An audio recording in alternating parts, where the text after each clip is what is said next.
الحمد للہ رب العالمین والعاقبۃ للمتقین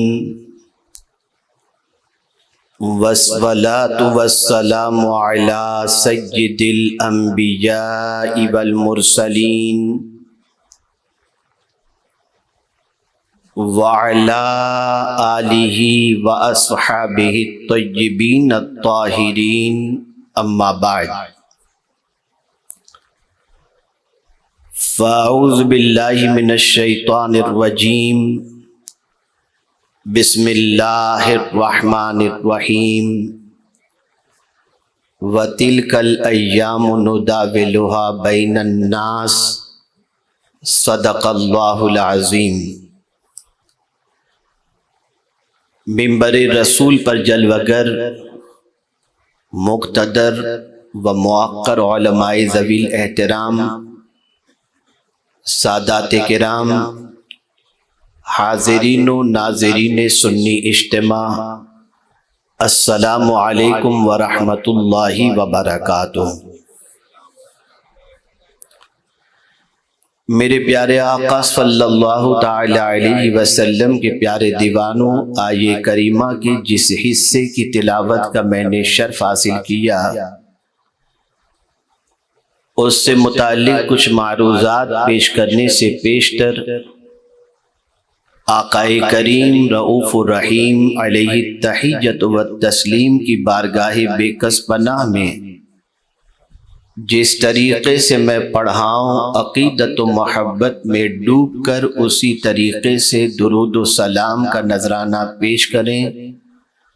الصلاۃ والسلام علیک یا رسول اللہ، الصلاۃ والسلام علیک یا حبیب اللہ، الصلاۃ والسلام علیک یا نبی اللہ، الصلاۃ والسلام علیک یا نور اللہ، وعلی آلک و اصحابک یا حبیب اللہ، صلی اللہ تعالی علیہ وسلم۔ میرے پیارے آقا صلی اللہ تعالی علیہ وسلم کے پیارے دیوانوں، حضور بندہ نواز گیسو دراز رحمت اللہ تعالی علیہ کی سرزمین پر ان کے فیضان نظر سے، ان کے فیضان کرم سے یہ 30واں سنی دعوت اسلامی کا سالانہ اجتماع ہے، جس میں بڑی تعداد کے اندر آپ شریک ہو کر فیضان بندہ نواز گیسو دراز علیہ الرحمت والرضوان حاصل کر رہے ہیں۔ یقیناً جب سے آپ یہاں بیٹھے ہیں تب سے آپ نے بہت ساری مفید باتیں سماعت فرمائی ہوں گی۔ حضور سراج الفقہا کا سیشن، ٹیم امید کا سیشن، محب گرامی حضرت مولانا سید امین القادری صاحب کا خطاب اور بلبل باغ مدینہ کی نعتیں، اس طریقے سے آپ کا وقت اچھے کام میں، اچھی محفل میں گزرا، اور امید ہے کہ اللہ تعالیٰ اس محفل کی برکت صرف دنیا میں ہی نہیں، آخرت میں بھی انشاءاللہ عطا فرمائے گا۔ آج میں چاہوں گا کہ کچھ آپ کے ذہن کو تھوڑا سا کھول سکوں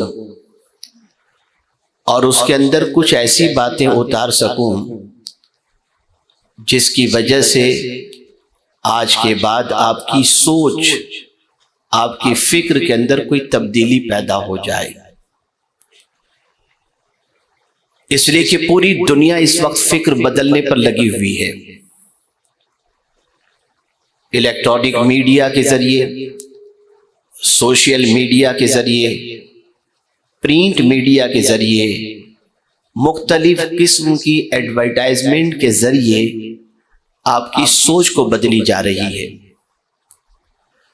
اور کوئی قوم اس وقت تک تباہ نہیں ہوتی جب تک کہ اس کی وہ قوم فکری اعتبار سے دیوالیہ نہ ہو جائے۔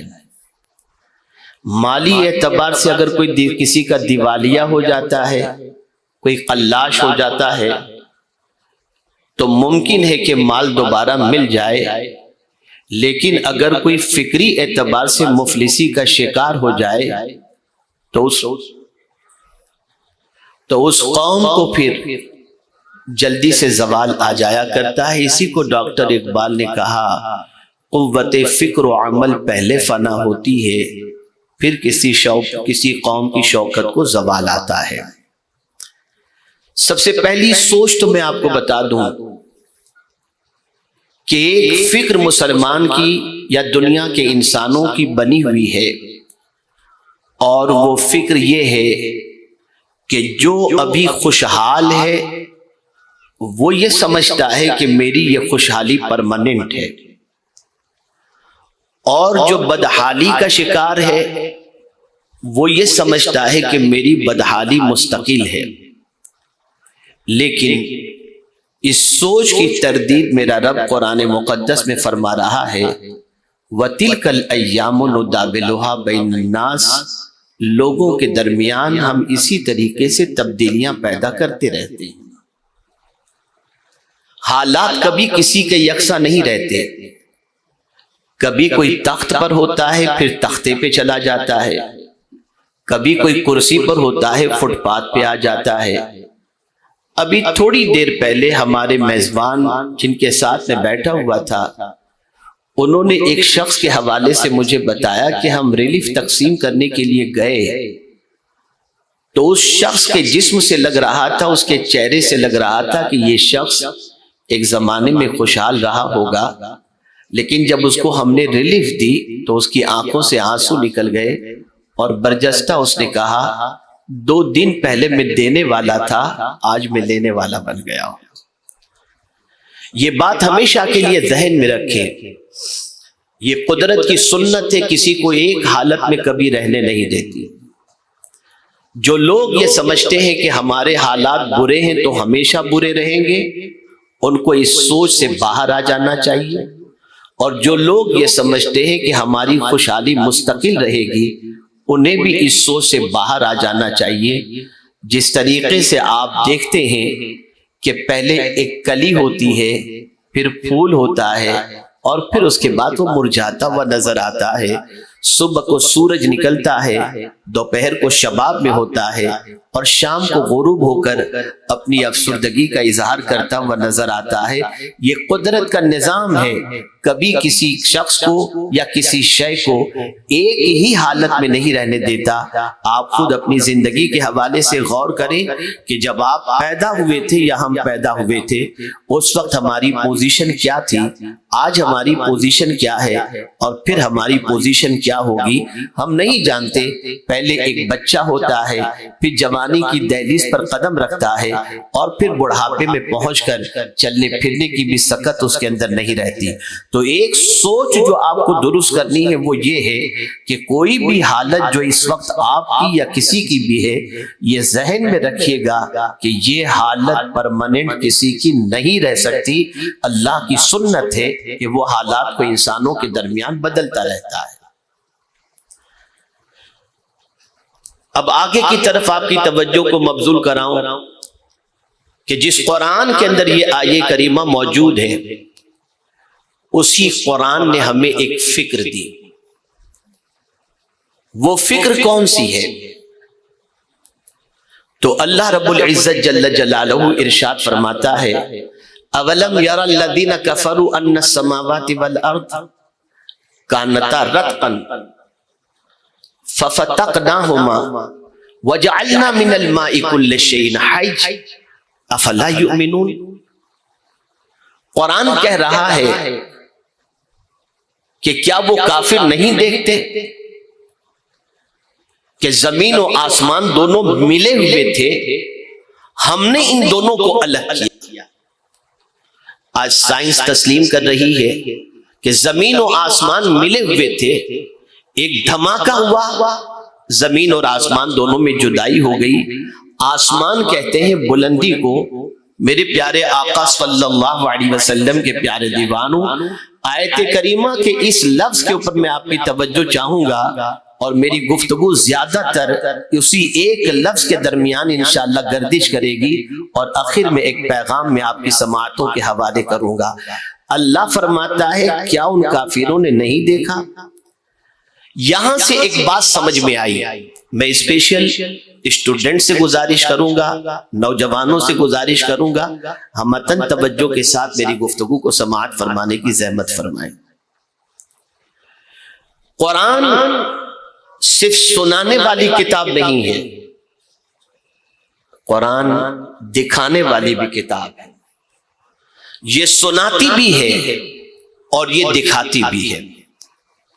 میرے پیارے آقا صلی اللہ تعالی علیہ وسلم کے پیارے دیوانوں، قرآن نے کیا کیا ہمیں دکھایا، کن کن چیزوں کو دیکھنے کا حکم دیا، اور جب کوئی قرآن کو دیکھ کر قرآن جن چیزوں کو دیکھنے کا حکم دیتا ہے، جب ان چیزوں کو وہ دیکھنا شروع کر دیتا ہے تو پھر وہ اپنے رب کی نافرمانی کا شکار نہیں ہوتا۔ معبود برحق کے سامنے اس کی جبین جھک جاتی ہے اور کہہ اٹھتا ہے سبحان ربی الاعلی، پاک ہے میرا پروردگار جو سب سے برتر و بالا ہے۔ قرآن دکھانے والی کتاب ہے۔ میرے پیارے آقا صلی اللہ تعالی علیہ وسلم کے پیارے دیوانوں، یہ سب کو دکھاتی ہے، یہ سب کی آنکھوں کو کھولنے والی کتاب ہے۔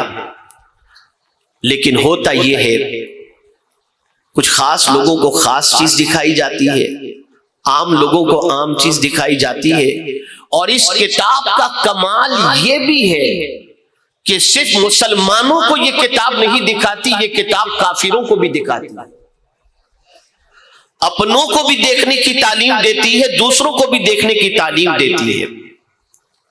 اور یہی وجہ ہے کہ انبیاء نے قرآن کے ذریعے دیکھا، رسولان اعظام نے قرآن کے ذریعے دیکھا، اولیاء کاملین نے قرآن کے ذریعے دیکھا، صحابہ کرام نے قرآن کے ذریعے دیکھا، اور غیروں کے اندر جو بیدار مغز ہیں انہوں نے بھی قرآن کے ذریعے دیکھا۔ میں آپ کو سمجھاؤں، میرے پیارے آقا صلی اللہ تعالی علیہ وسلم کے پیارے دیوانوں، شب معراج قریب ہے۔ اللہ رب العزت جل جلالہ نے اپنے محبوب صلی اللہ علیہ وسلم کو اتنا طویل سفر کیوں کرایا؟ کیا ریزن تھا؟ کیا آقا کریم صلی اللہ علیہ وسلم کو لامکان کی سیر کرائی؟ کیا بس یوں ہی تشریف لے گئے اور یوں ہی آ گئے؟ نہیں، قرآن نے کہا لِنُرِيَهُ مِنْ آیَاتِنَا، تاکہ ہم ان کو اپنی نشانیاں دکھائیں۔ اللہ نے حضور کو سفر معراج کرایا اپنی نشانیاں دکھانے کے لیے، اور جو دیکھ لیتے ہیں اللہ کی نشانیوں کو وہ مزید دیکھنے کی تڑپ اپنے اندر پیدا کرتے ہیں۔ مثال کے طور پر حضرت ابراہیم علیہ الصلوۃ والتسلیم نے بھی اللہ کی بارگاہ میں عرض کیا، میرے مولا میں دیکھنا چاہتا ہوں کہ تم مردوں کو کیسے زندہ کرتا ہے۔ پتہ چلا کہ انبیاء کرام اور رسولان اعظام دیکھنا چاہتے ہیں اور اللہ کی قدرت کے جلوے کا مشاہدہ کرنا چاہتے ہیں۔ اسی طریقے سے حضرت موسیٰ کلیم اللہ علیہ السلام نے جب اللہ کی نشانیاں دیکھ لی تو دل تڑپ اٹھا کہ جس کی نشانیاں میں نے دیکھی ہیں کاش اس کا جلوہ بھی دیکھ لوں، تو کہتے ہیں رب ارنی، مولا میں تجھے دیکھنا چاہتا ہوں۔ میرے پیارے آقا صلی اللہ تعالی علیہ وسلم کے پیارے دیوانوں، جب حضرت موسیٰ کلیم اللہ علیہ السلام اللہ کی نشانیوں کو دیکھنے کے بعد اللہ کو دیکھنے کی آرزو کرتے ہیں، تو جو پیغمبر رحمت صلی اللہ علیہ وسلم سفر معراج میں تشریف لے گئے اور اللہ کی نشانیوں کو جب انہوں نے دیکھا تو یہ کیسے ممکن ہے کہ اللہ کی نشانیوں کو دیکھنے کے بعد اپنے رب کے جلوے کو دیکھنے کی تمنا نہ ہو؟ اس لیے پروردگار نے اپنے محبوب کو نشانیاں بھی اپنی دکھائیں اور اپنا جلوہ بھی اپنے محبوب کو دکھا دیا۔ اسی کو میرے اعلیٰ حضرت کہتے ہیں اور کوئی غیب کیا تم سے نہا ہو بلا، جب نہ خدا ہی چھپا تم پہ کروڑوں درود۔ میرے پیارے آقا صلی اللہ تعالی علیہ وسلم کے پیارے دیوانوں، اللہ دیکھنے کا حکم دے رہا ہے، دیکھو اللہ دکھا رہا ہے، اللہ کی کتاب دکھا رہی ہے۔ کن کن چیزوں کو دکھا رہی ہے؟ آئیے میں ابتدا کرتا ہوں جنرلی چند چیزوں کے حوالے سے، جس کے حوالے سے قرآن نے دیکھنے کے لیے فرمایا۔ اگر بندہ ان چیزوں کو دیکھنا شروع کرے تو دیکھنے کے بعد اس کا تعلق دنیا کے انسانوں سے کمزور اور اپنے معبود برحق سے اس کا رشتہ مضبوط ہو جاتا ہے۔ سورہ واقعہ کے اندر آپ دیکھیں، قرآن کہتا ہے افرأیتم ما تمنون انتم تخلقونہ ام نحن الخالقون۔ اللہ فرماتا ہے کیا تم نے نہیں دیکھا مادہ تولید کو؟ کیا ہے وہ؟ ایک منی ہے، پانی کا قطرہ ہے، اور یہ پانی کا قطرہ ایک بندہ اپنی بیوی کے رحم کے اندر ڈالتا ہے، پھر میرا مولا فرماتا ہے انتم تخلقونہ ام نحن الخالقون، کیا تم اس بچے کو پیٹ کے اندر تم سنوارتے ہو یا میں سنوارتا ہوں؟ گویا قدرت یہ بتا رہی ہے ایک پانی کا قطرہ تم نے ڈال دیا، لیکن اس پانی کے قطرے کے ذریعے شکل بنانا، انسان بنانا، آنکھ اور کان عطا کرنا، دل عطا کرنا، یہ تمہارا کام نہیں ہے، یہ ہمارا کام۔ بندے ذرا اس پر غور تو کر، ذرا تو دیکھ تو صحیح، کون ہے جو اس بچے کی پرورش کر رہا ہے؟ کون ہے جو اس بچے کو پال رہا ہے؟ کون ہے جو وہاں پر آنکھ کان اور دل بنا رہا ہے؟ اور کون ہے جو اس بچے کو اس فرشگیتی پر لا رہا ہے؟ میرا مولا فرماتے ہیں بندے دیکھ، دکھا رہا ہے اللہ، آنکھ کھولنے کے بارے میں فرما رہا ہے۔ کیوں؟ تاکہ جب تم اپنی پیدائش کے بارے میں غور کرو، پیدا ہونے والے بچے کو جب تم دیکھو تو تمہارا وجدان اندر سے پکار اٹھے کہ ہمارا خالق ہے، ہمارا مالک ہے، ہمارا معبود برحق ہے، وہ سب سے بڑا ہے، اور اتنا بڑا ہے کہ ہم پیدا ہوئے تبھی سب سے پہلے ہماری کانوں میں یہ آواز پہنچائی گئی، اللہ اکبر اللہ اکبر، اللہ سب سے بڑا ہے، اللہ سب سے بڑا ہے۔ آپ ذرا سوچو دن میں کئی مرتبہ یہ آواز ہمارے کانوں سے کیوں ٹکرائی جاتی ہے، اللہ اکبر اللہ اکبر۔ آپ اندازہ لگائیں، خوشی کا موقع ہو تو اللہ کی بڑائی، غم کا موقع ہو تو اللہ کی بڑائی، بلندی پر جانا ہو تو اللہ کی بڑائی، آپ کے اندر جوش و جذبہ پیدا ہو تو اللہ کی بڑائی، یہ آخر بار بار یہ اللہ کی بڑائی کا اعلان کیوں کروایا جاتا ہے؟ اور سب سے بڑا ذکر بھی اللہ کا۔ آپ ذرا دیکھیں نماز جنازہ پڑھیں تو اس میں بھی تکبیریں زیادہ ملیں گی، آپ نماز عید ادا کریں تو اس میں بھی زائد 6 تکبیریں ملیں گی۔ آپ ذرا سوچیں جوش و جذبے سے سرشار ہو جائیں تو اس میں بھی آپ کی زبان پر نعرہ تکبیر کی صدا ہوتی ہے اور اللہ کی کبریائی کا آپ اعلان کرتے ہیں۔ تو میرا مولا چاہتا ہے بندے تو یہ جان لے کہ میں کتنی قدرت والا ہوں، کتنی عظمت والا ہوں، میں تجھے نشانیاں دکھا رہا ہوں تاکہ ان نشانیوں کو دیکھنے کے بعد تیرا سر جھکے تو میری بارگاہ میں جھکے، اور تو بڑا مان تو صرف مجھے بڑا مان کر اپنی زندگی گزارنے لگ جائے۔ آپ ذرا سوچیں اللہ دکھا رہا ہے۔ آگے قرآن مقدس میں رب نے فرمایا پانی کے حوالے سے، وہاں بھی اللہ فرما رہا ہے دیکھنے کے بارے میں، افرأیتم الماء الذی تشربون، کیا تم جو پانی پیتے ہو اسے دیکھتے نہیں؟ دیکھنے کا حکم ہے، پانی کو دیکھو، اور یہ رسول رحمت صلی اللہ علیہ وسلم کی سنت مبارکہ ہے کہ پانی دیکھ کر کے پینا یہ مصطفیٰ کی سنت مبارکہ ہے۔ قرآن کہہ رہا ہے افرأیتم الماء الذی تشربون، جو پانی تم پیتے ہو کیا تم نے دیکھا نہیں؟ اب دیکھیے اللہ اپنی قدرت کے جلوے دکھا رہا ہے۔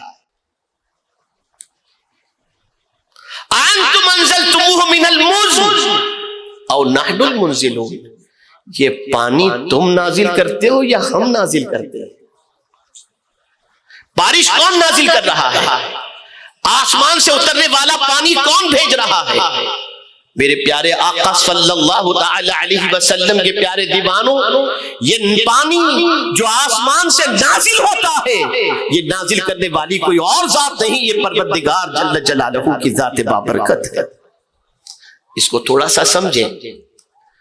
کافروں کو دیکھنے کے لیے کہا گیا کہ وہ دیکھتے نہیں کہ زمین و آسمان دونوں ملے ہوئے تھے اور پروردگار نے دونوں کو جدا کیا۔ جو ثقیف تھا وہ زمین کی شکل میں رہ گیا، جو لطیف تھا وہ اوپر اٹھ گیا، لیکن دونوں بند تھے، رات وقت تھا دونوں کے درمیان، دونوں میں دو کھلے ہوئے نہیں تھے، دونوں میں رات تھا، لیکن اس کے اندر پروردگار جل جلالہ نے فتح فرمایا، دونوں کو کھول دیا۔ لیکن جب زمین کھلی، آسمان کھلا، تو آپ جانتے ہیں کوئی انسان تو زمین پر تھا نہیں، تو زمین سے اناج نکلتا کیسے، کون کھاتا؟ کوئی انسان زمین پر تھا نہیں، پانی برستا تو کیسے برستا؟ پھر میرا رب ہی ہے جس نے آسمان کو کھولا اور کھولنے کے بعد اس نے پانی برسایا۔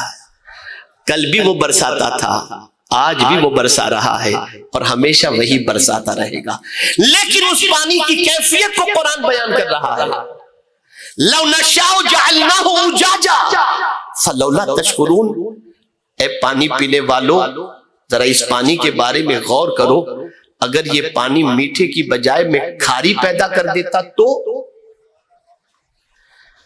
اگر یہ پانی نمکین ہوتا، اگر یہ پانی سالٹی ہوتا تو تمہارے حلق کے نیچے یہ پانی نہ اترتا، لیکن آپ جانتے ہیں جب پروردگار جل جلالہ اس پانی کو نازل کرنا چاہتا ہے تو سمندر کے اندر سے آپ دیکھتے ہیں کہ موجیں اٹھتی ہیں، جھاگ بنتی ہے، کوئی سمندر کھاری بھی ہوتا ہے، جھاگ اٹھتی ہے اور اٹھنے کے بعد یہ جھاگ اوپر جاتی ہے۔ پروسیس دیکھیں آپ، کھاری سمندر سے پانی کی جھاگ اوپر اڑتی ہے، کوئی مشین اوپر نظر نہیں آتا، کون ہے جو اس میں سے کھاری کو نکال کر میٹھا بنا کر کے نازل کرتا ہے؟ وہ میرا پروردگار ہے۔ کوئی مشین نہیں، کوئی مشین نہیں ہے۔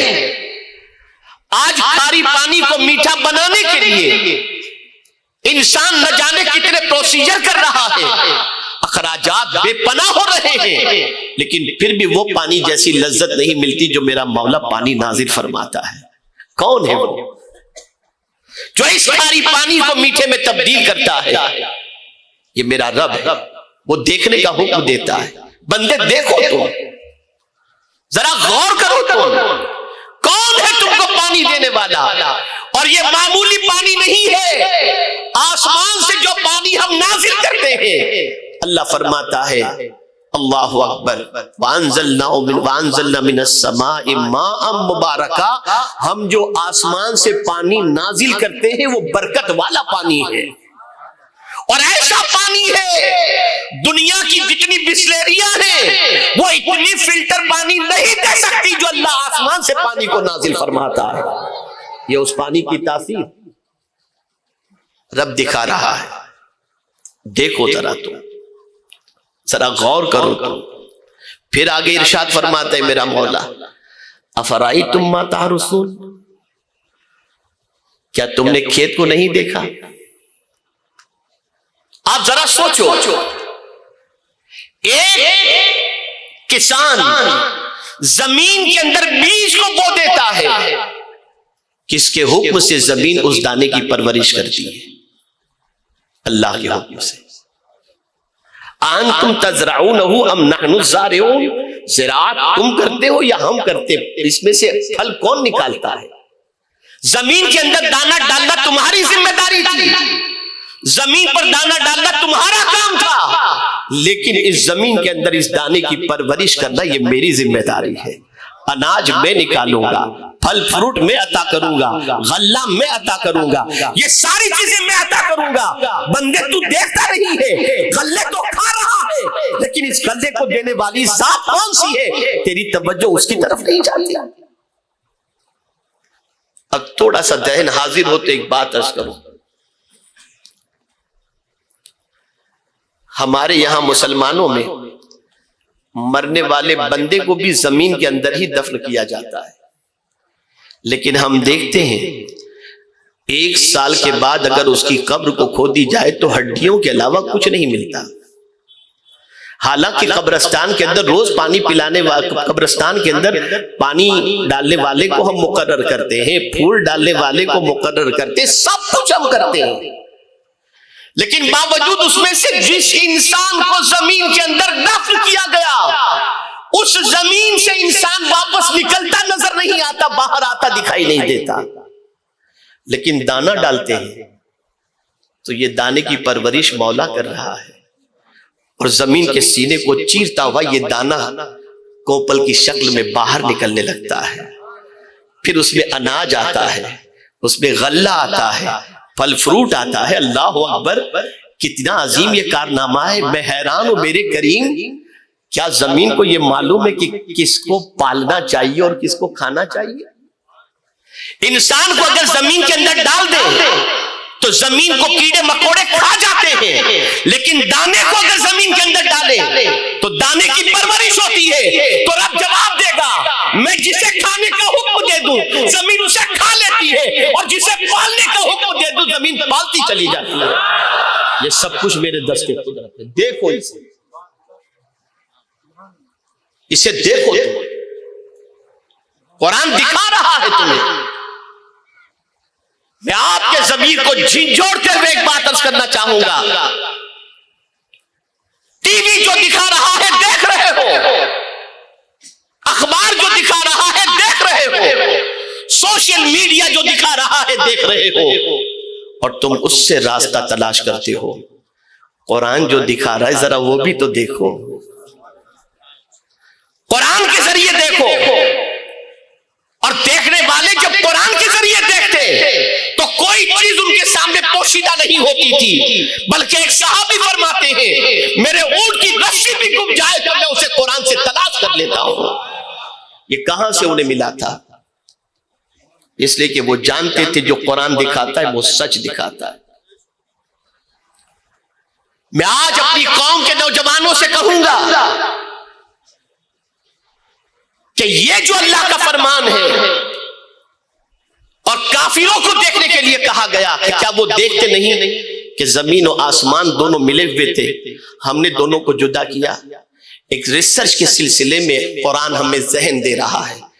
میں بڑی معذرت کے ساتھ عرض کرتا ہوں، قرآن اپنوں کو بھی دکھاتا ہے، غیروں کو بھی دکھاتا ہے، اور بیدار مغز جو ہے جو غیر ہیں وہ ریسرچ کے میدان میں آگے نکلے اور دیکھنا شروع کیا، تحقیق کرنا شروع کیا. اور مسلمان گٹکھا، تمباکو، سگریٹ، چرس، گانجا، نہ جانے کیا کیا کھانے پینے کے اندر اپنی زندگی تباہ کر دیا. آج اسپیس کے بارے میں دیکھیں، جتنا بھی اس وقت پوری دنیا کے اندر مواصلاتی نظام چل رہا ہے وہ سارا اسی زمین و آسمان کے درمیان جو گیپ ہے اسی اسپیس کے ذریعے چل رہا ہے. سیٹلائٹ کو اسپیس پہ کیوں بھیجا جا رہا ہے آپ جانتے ہیں؟ اگر مسلمان قرآن کے دکھائے ہوئے پر دیکھنا شروع کرتا اور قرآن کی گائیڈ لائن کو فالو کرتا تو آج مسلمان بھی ریسرچ اسکالر بن کر جس طریقے سے 700 سال پہلے مسلمان ریسرچ اسکالر تھے آج دنیا کی خدمت کرتے نظر آتے. قرآن نے ذہن دیا وَمَا جَعَلَّ السَّمَاءَ وَالْأَرْضَ وَمَا بَيْنَهُمَا لَاعِبِينَ كَمَا قَالَ، ہم نے زمین و آسمان کے درمیان جو اسپیس رکھا ہے، جو گیپ رکھا ہے، اسے بیکار پیدا نہیں کیا. اے مسلمان، اگر تو اسپیس کے بارے میں غور کرتا تو آج دنیا کے اندر مواصلاتی نظام کے اندر تیرا سکہ بولتا ہوا نظر آتا، لیکن نہیں. ہم نے غور نہیں کیا، ہم نے فکر نہیں کی، ہم نے توجہ نہیں دی. ہم آج پوری دنیا کے اندر جس طریقے کی زندگی گزار رہے ہیں، اتنی خراب زندگی ہے ہماری کہ اس زندگی سے قوم کو نفع پہنچتا ہوا دکھائی نہیں دیتا الا ماشاءاللہ. ہم نہ ریسرچ کے میدان میں ہیں، نہ ٹیکنالوجی کے میدان میں ہیں، سب جگہ پر اگر ہم دیکھیں ہر معاملے کے اندر قلاش اور ہر معاملے کے اندر مفلس نظر آ رہے ہیں۔ اے رسول اعظم صلی اللہ علیہ وسلم کے دیوانوں، اب آئیے حالات حاضرہ کی طرف آ جاؤ۔ کئی علاقے ملبوں کے ڈھیر کے اندر تبدیل کیے جا رہے ہیں، کئی طاقتیں دم توڑتی نظر آ رہی ہیں، کئیوں کا خواب چکنا چور ہوتا ہوا نظر آ رہا ہے۔ پہلے بہت کم ایسا ہوتا کہ 10-20 سال کے اندر سیلاب آتا، 10-20 سال کے بعد زلزلے آتے، لیکن یہاں بھی قرآن نے دکھایا، یہاں بھی قرآن نے دکھایا، کیا دکھایا؟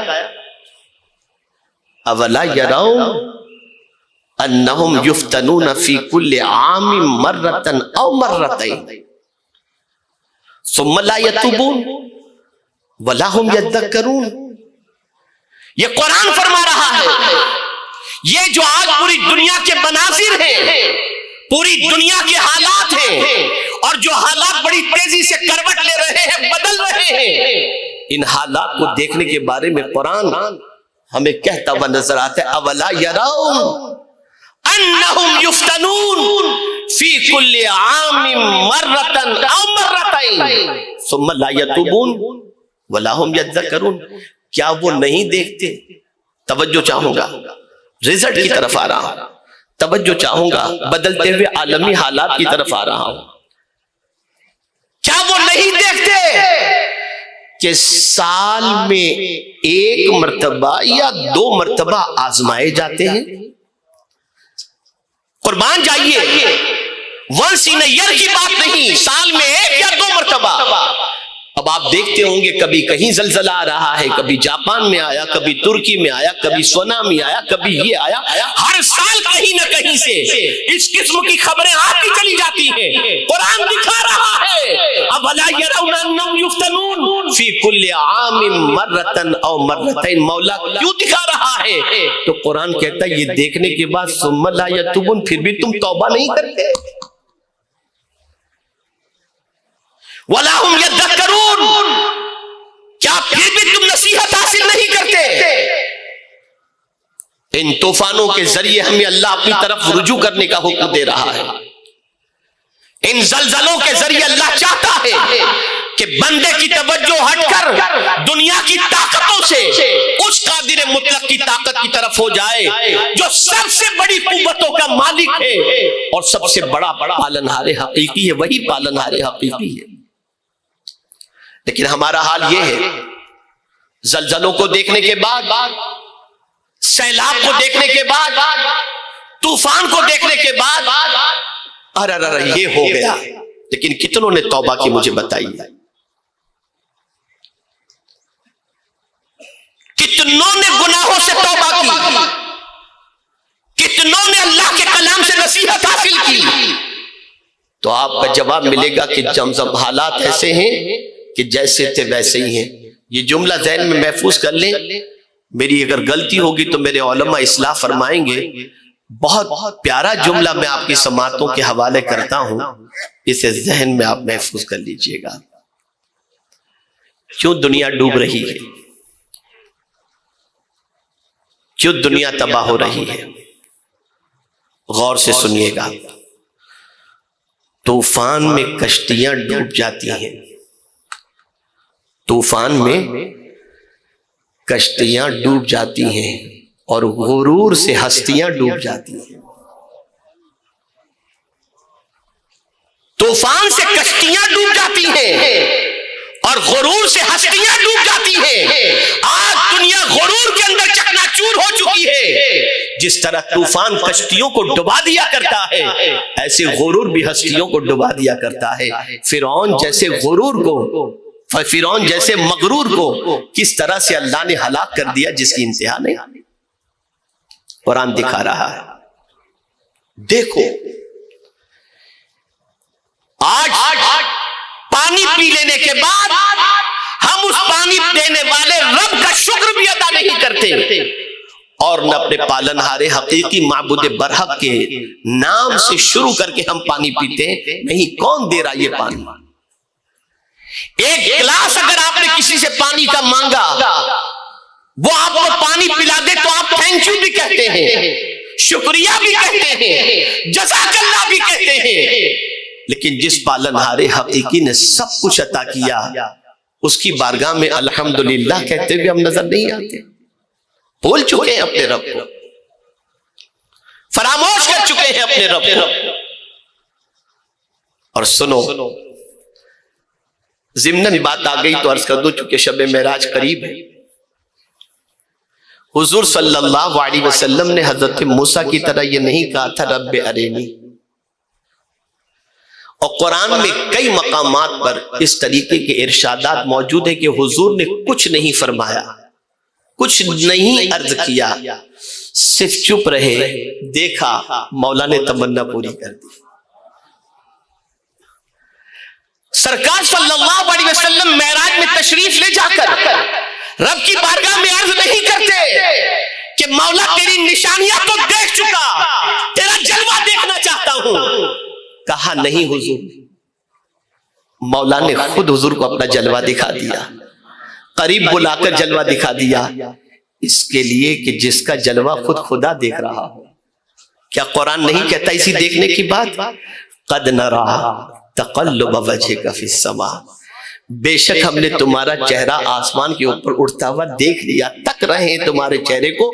جس طریقے سے اللہ کے رسول کی تمنا تھی کہ بیت المقدس کی بجائے کعبہ قبلہ بن جائے، کہا کچھ بھی نہیں، دل میں تمنا تھی، سر آسمان کی طرف اٹھایا، مولا نے دیکھ لیا، عرض حضور نے نہیں کیا، تمنا پوری کر دی گئی اور کہہ دیا گیا فَلَنُوَلِّيَنَّكَ قِبْلَةً تَرْضَاهَا، جس طرف رخ کرنا چاہو کر دو، ہم اسی کو تمہارے لیے قبلہ بنا دیں گے۔ ایسے ہی سفر معراج میں حضور نے رب سے نہیں کہا میں تیرا جلوہ دیکھنا چاہتا ہوں، لیکن تمنا تو تھی مولا نشانیاں تو دیکھ چکا، تیرا جلوہ بھی دیکھ لوں۔ اللہ اکبر، اس دل کی کیفیت کو میرے کریم نے دیکھ لیا اور اپنے محبوب صلی اللہ علیہ وسلم کو اپنا جلوہ دکھا دیا۔ اے رسول اعظم صلی اللہ علیہ وسلم کے دیوانوں، دنیا کے جتنے بھی علوم ہیں، جتنی بھی تحقیقات کے سلسلے کے اندر قدم اٹھائے جا سکتے ہیں، ان سب کے سلسلے میں قرآن نے رہنمائی کی اور دکھایا ہے۔ قرآن آج آپ ماضی میں چلے جائیں، صدیوں سال پیچھے چلے جائیں، تو آپ کو پتہ چلے گا کہ اس زمانے میں سائنس اتنی ترقی نہیں کی تھی، لیکن اس کے باوجود ان علماء نے، ان مسلم سائنسدانوں نے بہت ساری چیزیں قوم کو عطا فرمائیں۔ تو وہ کیا دیکھ کر کے عطا کرتے تھے اور کیا دیکھ کر ایجاد کرتے تھے، تو تسلیم کرنا پڑے گا، وہ قرآن دیکھ کر کے جو ہے نا اس کی رہنمائی میں انہوں نے ساری چیزیں ایجاد کی۔ لیکن آج بڑی معذرت کے ساتھ میں عرض کرتا ہوں، بڑی معذرت کے ساتھ، اگر میں ایک واقعہ عرض کرنے کے بعد یہ بات عرض کروں گا تو زیادہ سمجھ میں آئے گی، بہت زیادہ سمجھ میں آئے گی۔ اور وہ بات یہ ہے، ہمارا ایمان زبان تک ہے، اس وقت دل میں صحیح معنوں میں ابھی تک اترتا ہوا دکھائی نہیں دیتا۔ دلیل کے طور پر میں ایک واقعے کے ذریعے آپ کو سمجھاؤں۔ ایک شخص نے ایک طوطا پالا، طوطا خریدا، پیرٹ خریدا اس نے، اور اس کے بعد اس نے اس کو کلمہ سکھایا، اور طوطا تو بولی بولنا شروع کر دیتا ہے۔ اب کوئی بھی آتا تو طوطا کلمہ پڑھتا، اور لوگ سن کر خوش ہوتے، یار تم نے تو بڑا اچھا طوطا رکھا ہے، یہ تو پورا کلمہ پڑھتا ہے، یہ تو اللہ اللہ کرتا ہے۔ کچھ دنوں کے بعد ایسا ہوا کہ پنجرہ جو ہے نا وہ کھلا رہ گیا۔ اس نے بلی بھی پال رکھی تھی، بلی نے جب دیکھا کہ پنجرہ کھلا ہوا ہے تو بلی نے فوراً چھلانگ لگائی اور طوطے پر حملہ کر دیا۔ جیسے طوطے پر حملہ کیا تو طوطے نے ٹیں ٹیں ٹیں ٹیں کرنا شروع کر دیا۔ تو طوطے کے مالک کو افسوس ہوا، میں نے تو اسے زندگی بھر کلمہ سکھایا تھا اور آخری وقت میں اس نے کلمہ پڑھنے کی بجائے اپنی لینگویج شروع کر دی، ٹیں ٹیں ٹیں کرنا شروع کر دیا۔ کسی بزرگ سے جا کر کے اس نے کہا حضور میری تو محنت ہی پوری برباد ہو گئی، پوری زندگی طوطا کلمہ پڑھتا رہا، مرتے وقت ٹیں ٹیں کرنا شروع کیا، حضور اس کی کیا وجہ ہو سکتی ہے؟ سن لو، انہوں نے فرمایا تو کہ طوطے کی زبان پر تو کلمہ تھا، دل میں کلمہ اترا نہیں تھا۔ آج مجھے بتائیے نماز پڑھنے کے بعد زندگی کیوں نہیں بدل رہی؟ روزہ رکھنے کے بعد زندگی کیوں نہیں بدل رہی؟ حج و عمرہ کرنے کے بعد زندگی کیوں نہیں بدل رہی؟ اس کی سب سے بڑی وجہ یہ ہے کہ لپ سروس کی پوزیشن ہو گئی، ایمان صحیح معنوں میں ہمارے دل میں جیسا اترنا چاہیے ویسا نہیں اترا۔ اور اگر اتر جائے تو پھر میں آپ کو بتاتا ہوں کہ پھر اس بندے کی پوزیشن یہ ہوتی ہے کہ قرآن کہتا ہے وَذَكِّرْ فَإِنَّ الذِّكْرَى تَنفَعُ الْمُؤْمِنِينَ، نصیحت کرو کہ بے شک نصیحت مومنین کو نفع پہنچاتی ہے۔ جب ایمان دل کے اندر اتر جائے تو دیوار پر لکھی ہوئی نصیحت پر بھی انسان عمل کرتا ہوا نظر آتا ہے، لیکن آج ہمارے دل میں ایمان جیسا ہونا چاہیے ویسا نہیں ہے۔ اے رسول اعظم صلی اللہ علیہ وسلم کے دیوانوں،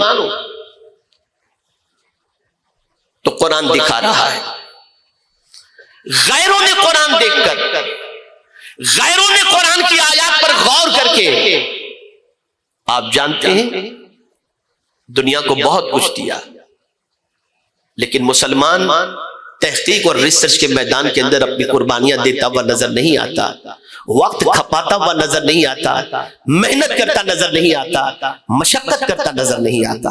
وہ کون سا پرابلم ہے جس کا سولوشن اللہ عز و جل نے اپنی کتاب کے اندر عطا نہ فرمایا ہو؟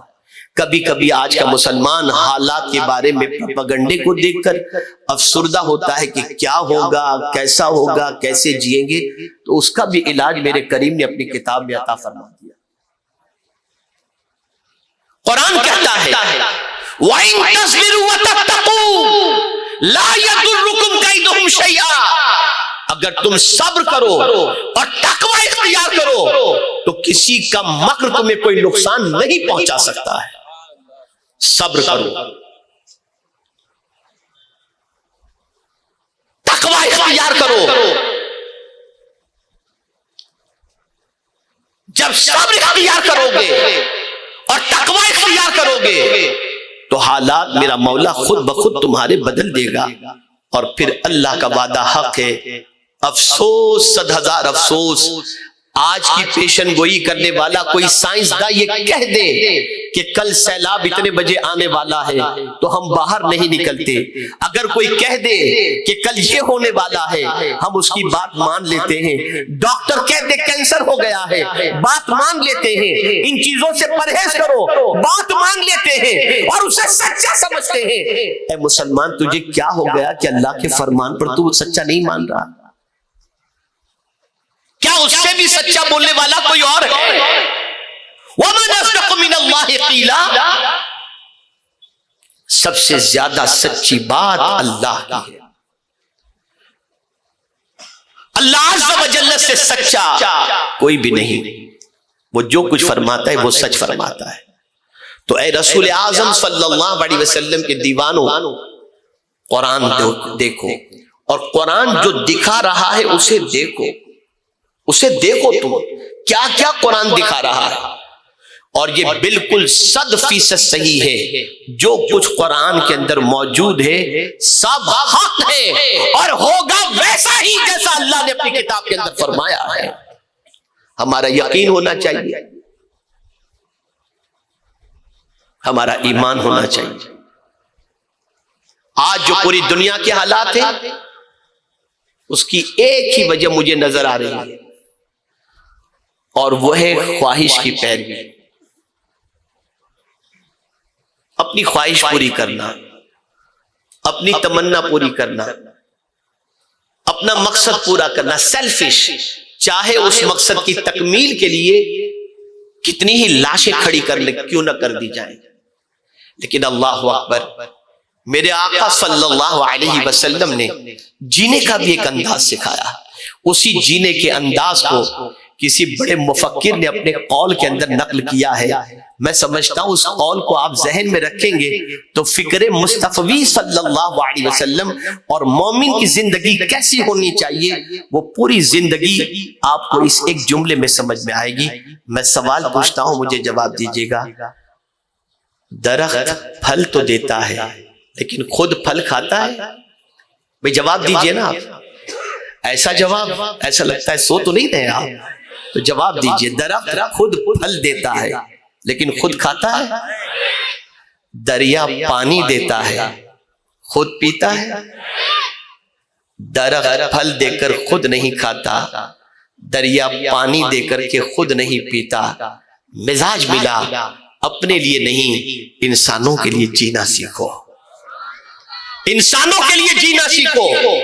اے رسول اعظم صلی اللہ علیہ وسلم کے دیوانوں, جب ہر انسان کو انسان کی حیثیت سے دیکھو گے تو تمہاری زندگی دوسروں کو فائدہ پہنچانے میں گزرتی ہوئی نظر آئے گی. اور اگر خواہش کے پیروکار بن گئے تو تباہی اور بربادی مقدر بن جائے گی. اس لیے کہ قرآن نے اس کے حوالے سے بھی واضح طور پر فرما دیا, قد افلح من زکاہا وقد خاب من دساہا. بدلو اپنی سوچ کو, بدلو اپنی فکر کو. مسلمانوں, قرآن یہ چاہ رہا ہے کہ تم ریسرچ کے میدان میں آگے آؤ, تم تحقیق کے میدان میں آگے آؤ, تم علم کے میدان میں آگے آؤ, تم نفع پہنچانے کے میدان میں آگے آؤ, تم دنیا میں آگے آؤ, دنیا سے آگے نکلنے کی کوشش کرو. اور پھر ایک چیز بڑی پیاری فرمائی, فَفِرُّ إِلَى اللَّهِ, اللہ کی طرف دوڑو, اللہ کی طرف دوڑو. میرے پیارے آقا صلی اللہ علیہ وسلم کے پیارے دیوانوں, آج کیا ہے, کہیں بھائی بھائی میں زمین و جائیداد کا جھگڑا, کورٹ تک مقدمے پہنچ رہے ہیں, مقدمہ بازیاں ہو رہی ہیں. میں نے تفسیر میں حضرت موسیٰ علیہ السلام کے حوالے سے میں تفسیر بتاؤں آپ کو. حضرت موسیٰ علیہ السلام کے دور پاک میں دو بھائیوں میں جھگڑا ہوا زمین کے ایک ٹکڑے کے سلسلے میں. جھگڑا اتنا طول پکڑ گیا کہ معاشرے کے ایک ذمہ دار کے پاس دونوں بھائی گئے اور دونوں نے کہا یہ زمین میری ہے, یہ زمین میری ہے. لیکن جو ثالث تھے وہ فیصلہ نہیں کر پا رہے تھے, تو حضرت موسیٰ علیہ السلام کے پاس جانے کے حوالے سے سب نے طے کیا کہ چلو چلتے ہیں. ان دونوں کو بٹھایا اور وہ جو ثالث تھا اس نے کہا کہ چلو چلتے ہیں موسیٰ علیہ السلام کے پاس, اور موسیٰ کلیم اللہ علیہ السلام سے عرض کرتے ہیں کہ اب یہ زمین کس کی ہے آپ ہی بتا دیں.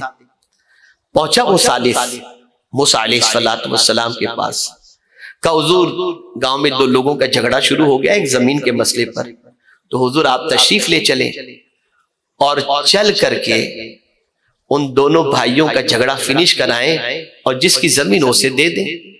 تو حضرت موسیٰ علیہ السلام نے فرمایا دونوں بھائیوں کے پاس جانے کی ضرورت نہیں, میں خود زمین ہی سے پوچھ لیتا ہوں کہ تو کس کی ہے. یاد رکھیے گا جو میں آگے عرض کرنے جا رہا ہوں. حضرت موسیٰ کلیم اللہ علیہ السلام نے فرمایا میں زمین ہی سے پوچھ لیتا ہوں اے زمین تو کس کی ہے. گئے زمین کے پاس, اے زمین دو بھائیوں کا جھگڑا ہوا ہے اور دونوں مدعی ہیں کہ وہ ان کی ہے, تو ان کی ہے, اب تو ہی بتا تو کس کی ہے, تو ہی بتا تو کس کی ہے. تو زمین نے جواب دیا یا کلیم اللہ السلام علیکم, اور اس کے بعد زمین نے جواب میں کہا ان دونوں سے کہہ دو میں ان دونوں کی ہوں, میں ان دونوں کی ہوں اور میرے پاس آنے کی تیاری کریں. جو یہ کہہ رہا ہے زمین میری ہے, تو آج میں بھی دعویٰ کر رہی ہوں کہ ان دونوں کو میرے پاس ہی آنا ہے, میں ان دونوں کی ہوں. دونوں کو کہہ دو کہ تیاری کریں, بہت جلد میرے پاس ان کو آنا ہوگا. یہ زمین کی گفتگو. آج زمین و جائیداد کے سلسلے میں بھائی بھائی کے جھگڑے, اختلافات کا بازار گرم ہے. اور حالات اتنے ناگفتہ بے ہو چکے ہیں کہ جس کی کوئی انتہا نہیں۔ کبھی کبھی تو ایسا ہوتا ہے کہ باپ کی میت پڑی ہوئی ہے اور بھائی بٹوارے کے حوالے سے آپس میں تکرار کر رہے ہیں، جب تک کہ فیصلہ نہیں ہوگا اس وقت تک باپ کی میت کو نہیں اٹھائی جائے گی۔ یہ سوچ، یہ فکر، یہ خیالات، بدلو اپنی سوچ کو۔ اب میں اپنی گفتگو کو سمیٹتے ہوئے سولوشن آپ کے سامنے دیتا ہوں کہ اس بدلتے ہوئے عالمی حالات کے اندر ہماری رسپانسبلٹی کیا ہے۔ چند باتیں بتاؤں گا، ان باتوں کو ذہن میں محفوظ کر لو۔ پہلی چیز، پورا وجود ہمارا گندگی سے بھرا ہوا ہے، صبح سے لے کر رات تک نافرمانی کر کے ہم نے اپنے رب کو ناراض کر دیا ہے۔ تو پہلا کام یہ کریں، آج سچے دل سے توبہ کر لیں، آئندہ گناہ کی طرف نہ جانے کا عہد کر لیں۔ مجھے یہاں پر گناہ کی طرف نہ جانے کے عہد کے حوالے سے ایک بات یاد آتی ہے، اللہ اکبر، جو گناہ نہ کرے وہ فرشتہ ہے۔ توجہ چاہوں گا، جو گناہ نہ کرے وہ فرشتہ ہے، جو گناہ کر کے اکڑ جائے وہ شیطان ہے۔ توجہ چاہوں گا، جو گناہ نہ کرے وہ فرشتہ ہے، جو گناہ کر کے اکڑ جائے وہ شیطان ہے، اور جو گناہ کے بعد شرمندہ ہو وہ انسان ہے، اور جو گناہ کے بعد توبہ کرنے کے بعد اس توبہ پر قائم رہے وہ اللہ کا محبوب ہے۔ اگر توبہ کرنے کے بعد اس توبہ پر کوئی قائم رہے تو اللہ فرماتا ہے ان اللہ یحب التوابین، پھر وہ بندہ اللہ کا محبوب بن جاتا ہے، اللہ کا مقبول بندہ بن جاتا ہے۔ گناہوں کی لذت تو آپ نے اختیار کی ہوگی، لیکن توبہ کے مزے بھی لے کر کے دیکھو، توبہ کی لذت بھی لے کر کے دیکھو، اور اگر نہیں پلٹتے اپنے رب کی طرف، نہیں لوٹتے اپنے رب کی طرف، رجوع اللہ نہیں کرتے، تو کیا ہوگا؟ اس کو بھی قرآن نے مینشن کیا، وَأَنِيبُوا إِلَىٰ رَبِّكُمْ وَأَسْلِمُوا لَهُ مِن قَبْلِ أَن يَأْتِيَكُمُ الْعَذَابُ ثُمَّ لَا تُنصَرُونَ۔ انابت کہتے ہیں لوٹنے کو، وَأَنِيبُوا إِلَىٰ رَبِّكُمْ، اپنے رب کی طرف پلٹ آؤ، لوٹ آؤ اپنے رب کی طرف۔ اللہ اکبر، کتنا پیار اس کے اندر ہے، کتنی محبت ہے اس کے اندر، کتنی شفقتیں ہیں اس کے اندر، کہ مولا یہ فرماتا ہے میں کسی اور کا نہیں، تیرا ہی تو رب ہوں نا، آجا میرے پاس میرے بندے، پلٹ آ میرے پاس، میں تیرا رب ہوں، پلٹ آ میرے پاس۔ اور پھر کیا کر، وَأَسْلِمُ لَهُ، میرے حکم کے سامنے سر جھکا دے، سر جھکا دے، میرے حکم کو مان، میرے فرمان پر عمل کر۔ اور اگر تو یہ دونوں چیزیں نہیں کرتا تو سن لے، من قبل ان یأتیکم العذاب ثم لا تنصرون، پھر تیرے رب کی طرف سے عذاب آئے اور پھر تیرا کوئی بچانے والا بھی، کوئی مدد کرنے والا بھی تجھے نہیں ملے گا۔ اس سے پہلے کہ رب تمہاری پکڑ کرے، پلٹ آؤ اللہ کی طرف اور سر جھکا دو اس کی بارگاہ کے اندر، اس کے حکم کے سامنے سر جھکا دو، اس سے پہلے کہ اس کے عذاب کے اندر کوئی گرفتار ہو جائے اور پھر کوئی مدد کرنے والا نہ۔ یہ اس کا فرمان، یہ اس کا ارشاد گرامی۔ تو پہلا کام جو آپ کو کرنا ہے وہ رجوع اللہ، اللہ کی طرف دوڑو۔ مولانا روم رحمت اللہ تعالی علیہ کا ایک واقعہ مجھے یاد آ رہا ہے۔ مولانا روم رحمت اللہ تعالی علیہ تشریف فرما تھے، عصر کے بعد دیکھا ایک بندہ، بیٹھے ہوئے تھے، وقت کون سا تھا نہیں خیال، لیکن ایک بندہ دوڑ رہا ہے، بھاگ رہا ہے۔ پھر دوسرے دن بھی آپ نے اسی آدمی کو دیکھا بھاگ رہا ہے، ان کے سامنے سے بھاگ کے گزر گیا۔ 3-4 روز تک ایسے ہی اس کو بھاگتے ہوئے دیکھا، ایک دن پکڑ لیا۔ ارشاد فرمایا تو دوڑ کے روز جاتا کہاں ہے؟ کہاں جاتا ہے دوڑ کر؟ کہا حضور وہ جو میرا سایہ آگے آگے ہے نا اس کو پکڑنے جاتا ہوں۔ میرا جو آگے آگے شیڈو ہے، سایہ ہے، میں اس کو پکڑنے جاتا ہوں. فرماتے ہیں شیڈو کو پکڑنے جا رہا ہے نا، کبھی یہ ہاتھ نہیں آئے گا، تیرا سفر بھی مکمل ہو جائے گا، لیکن کبھی تو شیڈو کو، سائے کو پکڑ نہیں سکے گا. رخ الٹا کر لے، سورج کی طرف کر لے، سایہ پیچھے ہوگا تو آگے چلتا چلا جائے گا. سایہ پیچھے ہوگا تو آگے چلتا چلا جائے گا. حضرت مولانا روم نے اس واقعے کے بعد جو سبق دیا، وہ سبق یہ دیا، تو خدا کی طرف بڑھ، دنیا تیرے پیچھے چلتی رہے گی. تو خدا کے پیچھے چل، اس کے فرمان پر عمل کر، دنیا تیرے پیچھے چلتی رہے گی. ہم سب کے پیچھے دوڑتے ہیں، اللہ کے فرمان کی طرف چلنے کو تیار نہیں. اور اس کی شان کریمی کا عالم کیا ہے، جو اس کی طرف چلتا ہے نا، اس کو وہ گرنے بھی نہیں دیتا، اس کو وہ گرنے بھی نہیں دیتا. تمثیل سمجھانے کے لیے اللہ کی ذات تمثیل سے پاک ہے. ایک ننھا سا بچہ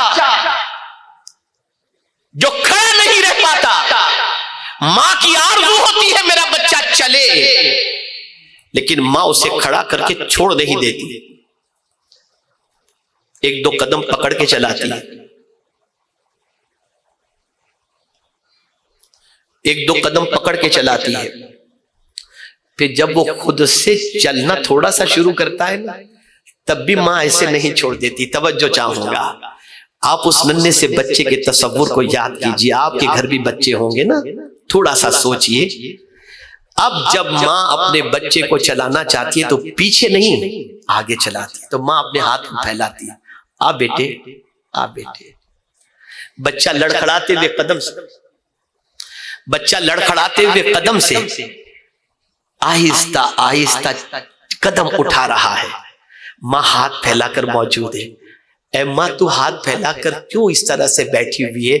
تو ماں جواب دے گی، میرا بچہ کمزور ہے، میری طرف آ رہا ہے نا، تو میں نے ہاتھ اس کے لیے پھیلا دیا تاکہ یہ گرنے نہ پائے. میرے پیارے آقا کے پیارے دیوانوں، ہم کمزور ہیں. جب اللہ کی طرف بڑھیں گے تو اللہ کی رحمت بھی گرنے نہیں دے گی، ہمیں سہارا عطا فرما دے گی. بڑھو تو صحیح اس کی طرف. اور حدیث قدسی ہے، جو ایک بالش پڑتا ہے اللہ کی رحمت ایک ہاتھ اس کے استقبال کے لیے تیار ہے. لیکن ہم سب طرف بڑھ رہے ہیں، اس کی طرف بڑھنے کے لیے تیار نہیں، اس کی طرف بڑھنے کے لیے تیار. اس کی طرف رجوع کرو، اس کی طرف بڑھو. اور پھر بربادی کا علاج بتا دیا کہ اگر کوئی مسلمان برباد ہو رہا ہے، اس کے ہاتھوں سے سب کچھ نکل رہا ہے، اور وہ چاہتا ہے کہ کھویا وہ اسے مل جائے اور اس کی زندگی سنور جائے، اللہ کی گرفت اور پکڑ سے بچ جائے، تو ایک ضابطہ عطا کیا، ایک ضابطہ. اور اس ضابطے کے سلسلے میں آیت بعد میں پیش کرتا ہوں، آپ کو صرف ایک شعر کے ذریعے سمجھا دوں کہ وجہ بربادی کیا ہے. تو ڈاکٹر اقبال نے کہا، طریق مصطفیٰ کو چھوڑنا ہے وجہ بربادی. ہم نے دوسروں کے طریقے اختیار کر لیے، نقال بن گئے، لیکن مصطفیٰ پیارے کے سارے طریقے ہم نے چھوڑ دیے، اور بچپن سے اپنے بچوں کو اس طریقے کو چھڑوانے کی کوشش کرتے ہیں کہ اب ہر ماں کہتی ہے اپنے بچے کو، بیٹا ذرا ٹاٹا کہہ دے، بیٹا ذرا بائی بائی کر دے. کوئی فی امان اللہ نہیں سکھاتا، کوئی خدا حافظ نہیں سکھاتا، کوئی فی امان الرسول نہیں سکھا رہا. طریقے مصطفیٰ کو چھوڑنا ہے وجہ بربادی. اسی سے قوم ہوئی ہے بے اقتدار اپنی، ہمیں کرنی ہے شہنشاہ بطحا کی رضا جوئی. وہ اپنے ہو گئے تو رحمت پروردگار اپنی. اگر حضور ہمارے ہو گئے تو اللہ کی رحمت ہماری ہو جائے گی. اس کو قرآن میں اللہ نے منشن کیا ہے. میرے محبوب بننا چاہتے ہو، میرے لاڈلے بننا چاہتے ہو، تو آؤ تمہیں ایک نسخہ بتا دو. اگر تم یہ دعویٰ کر رہے ہو کہ ہم اللہ کے بہت خاص بندے ہیں، محبوب بندے ہیں، چہیتے بندے ہیں، تو تمہارے کہنے سے نہیں ہوگا. میرے پاس تو ایک ضابطہ ہے، اگر اس ضابطے پر تم نے عمل کیا تو میں تمہارے گناہوں کو بھی نہیں دیکھوں گا، گناہوں کو بھی معاف کر دوں گا۔ اور وہ ضابطہ کیا ہے؟ قل ان کنتم تحبون اللہ فاتبعونی یحببکم اللہ ویغفر لکم ذنوبکم واللہ غفور الرحیم۔ محبوب تم کہہ دو کہ اگر تم اللہ سے محبت کا دعویٰ کرتے ہو نا، فاتبعونی، میرے طریقے پر چلو، میرے راستے پر چلو، میری پیروی کرو، اور میرے امتیوں سن لو، اگر تم میرے راستے پر چلو گے تو اللہ تمہیں اپنا محبوب بنا لے گا اور تمہارے گناہوں کو معاف فرما دے گا۔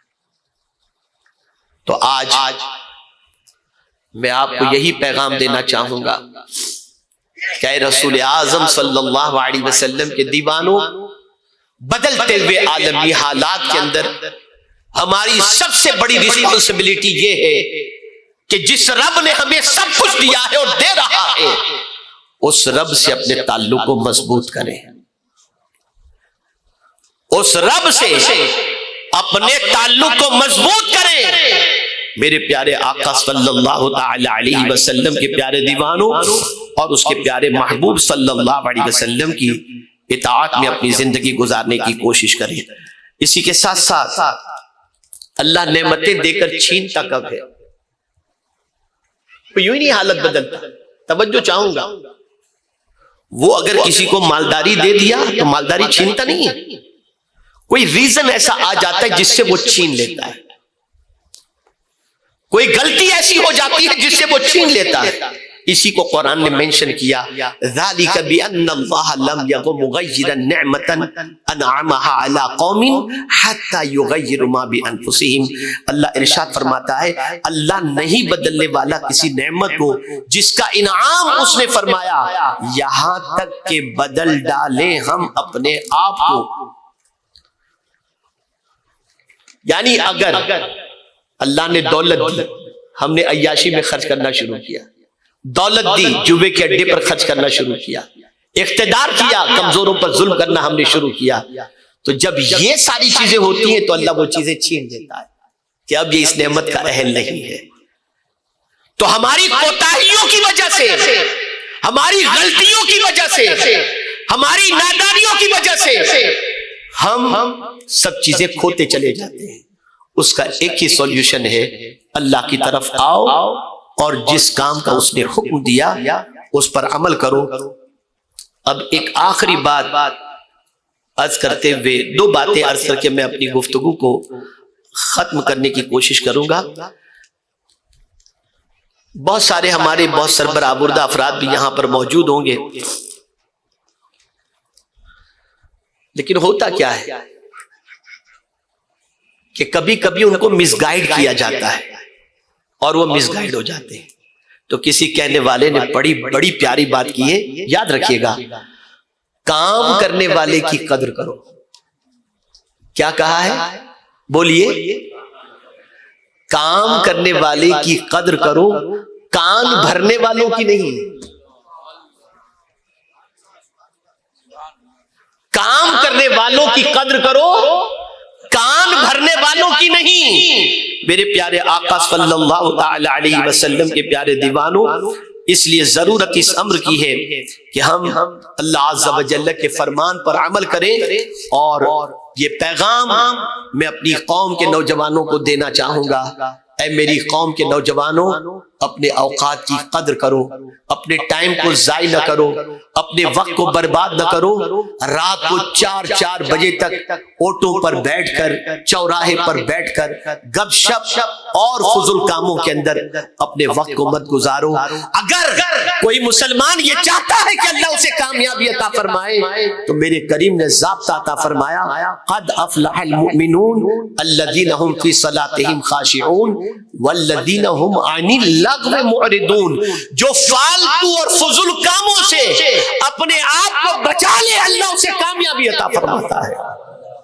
تو اگر کامیابی چاہتے ہو تو وقت کی قدر کرو، فضول کاموں سے بچو، اچھے کاموں کی طرف اپنی توجہ کو مبذول کرو۔ مجھے ایک بات یاد آ گئی، اگر اجازت ہے تو عرض کر دو۔ دیکھیں، اجازت جیسی چاہیے ویسی نہیں ملی۔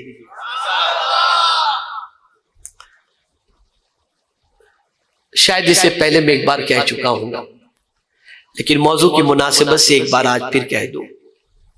ایک دیہاتی شخص ایک شہر میں پہنچا، تو شہر میں پہنچنے کے بعد اس نے دیکھا کہ ایک فٹ بال کا میدان ہے اور دو ٹیمیں کھیل رہی ہیں، اور دونوں ٹیمیں فٹ بال کی جو بال ہے نا اس کو لات سے مار رہے ہیں، سب لاتی مار رہے ہیں، بال کو سب لات مار رہے ہیں۔ وہ دیہاتی تھا، وہ سمجھ نہیں سکا، وہ یہ سوچ رہا تھا کہ آخر یہ بال نے قصور کیا کیا کہ سب لات مار رہے ہیں، پریشان تھا وہ۔ تو اسی پریشانی کے عالم میں اس نے دیکھا ایک بابا بیٹھے ہوئے تھے، جا کے بابا سے پوچھتا ہے، حضور میں دیہاتی ہوں، میں سمجھ نہیں پا رہا ہوں یہ بال کا قصور کیا ہے کہ سب اسے لات مار رہے ہیں۔ بابا تھے، اچھے تھے، اللہ والے تھے، تو باباؤں کی باتیں بھی تو ایسی ہوا کرتی ہیں۔ تو انہوں نے بہت زیادہ ایکسپلین نہیں کیا یہ کہ فٹ بال ہے، اس کو لات سے کھیلا جاتا ہے، گول کیا جاتا ہے، یہ سب نہیں کہا۔ خدا کی قسم جو انہوں نے جواب دیا ہے، سنو اور اپنی حالت پر غور کرو۔ انہوں نے کہا بیٹے، اس فٹ بال کو، اس بال کو جو لاتوں سے مارا جا رہا ہے نا، اس کی وجہ یہ کہ یہ اندر سے خالی ہے، یہ اندر سے خالی ہے۔ اندر سے بھرا ہوا ہوتا نا تو کسی کو لات مارنے کی ضرورت نہ پڑتی، کوئی لات مارنے کی طاقت نہ رکھتا۔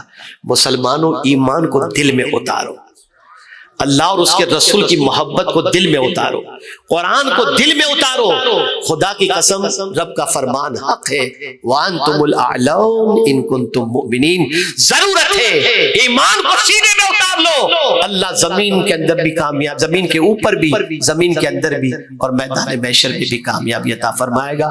اللہ سب سے پہلے مجھے عمل کی توفیق عطا فرمائے، اور ساتھ میں آپ تمام ساتھیوں کو عمل کی توفیق عطا فرمائے۔ میں امید کرتا ہوں کہ میرے اس پیغام کو دل کے نہا خانے میں جگہ دے کر آپ کوشش کریں گے کہ آج سے ہمارا ہر نوجوان یہ چاہے گا کہ قرآن جو دکھا رہا ہے اسے دیکھیں گے، اور قرآن جو پیغام دے رہا ہے اس پیغام پر عمل کر کے اپنی دنیا اور آخرت سنوارنے کی کوشش کریں گے۔ وَمَا عَلَيْنَا إِلَّا الْبَلَاغُ الْمُبِينُ۔ السلام علیکم ورحمۃ اللہ وبرکاتہ۔